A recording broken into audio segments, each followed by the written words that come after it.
Kia Sportage 4th Generation Heater Core Repair Procedures. Replacement. 1. Disconnect the negative battery terminal. 2. Recover the refrigerant with a recovery, recycling, charging station.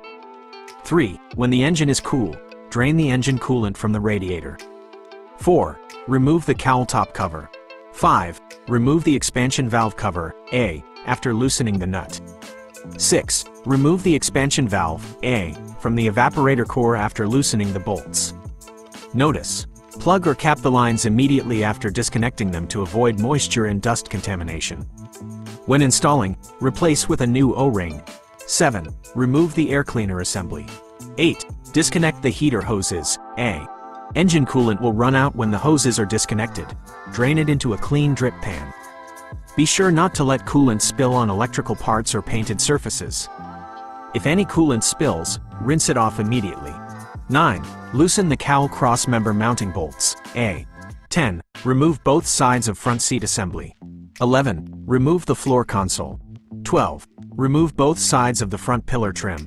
13. Remove both sides of the cowl side trim. 14. Remove the crash pad lower panel. 15. Remove the steering column shroud lower panel. 16. Remove the steering wheel. 17. Remove the multifunction switch. 18. Lower the steering column after loosening the mounting bolts. 19. Remove the front door scuff trim. 20. Separate the accelerator pedal, A, after loosening the bolt and nut. 21. Remove the rear duct, A. 22. Separate the floor carpet, A, to allow space for removing the rear heating duct. 23. Remove the rear heating duct, A, after loosening the nut. 24. Remove the shift lever assembly. 25. Disconnect the airbag control module, SRSCM, connector, A. 26. Disconnect the passenger compartment junction box connectors, A. 27. Disconnect the multi-box connectors, A. 28. Disconnect the connector, A, and the mounting clips in the front pillar. 29. Remove the drain hose, A. 30. After loosening the bolts, remove the main crash pad and cowl crossbar assembly, A, altogether. 31. Disconnect the smart key unit connector, A. 32. Remove the heater core cover, A, after loosening the mounting screws. 33. Pull out the heater core, A, from the heater unit. 34. Install in the reverse order of removal.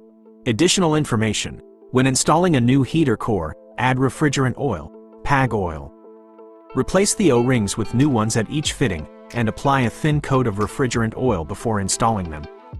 Be sure to use the right O-rings for R134A to avoid leakage. Immediately after using the oil, replace the cap on the container and seal it to avoid moisture absorption. Do not spill refrigerant oil on the vehicle as it may damage the paint. If refrigerant oil comes in contact with the paint, wash it off immediately. Apply sealant to the grommets. Make sure that there is no air leakage. Charge the system and test its performance. Do not interchange the inlet and outlet heater hoses and install the hose clamps securely. Refill the cooling system with engine coolant. I hope this information is helpful. Please let me know if you have any other questions.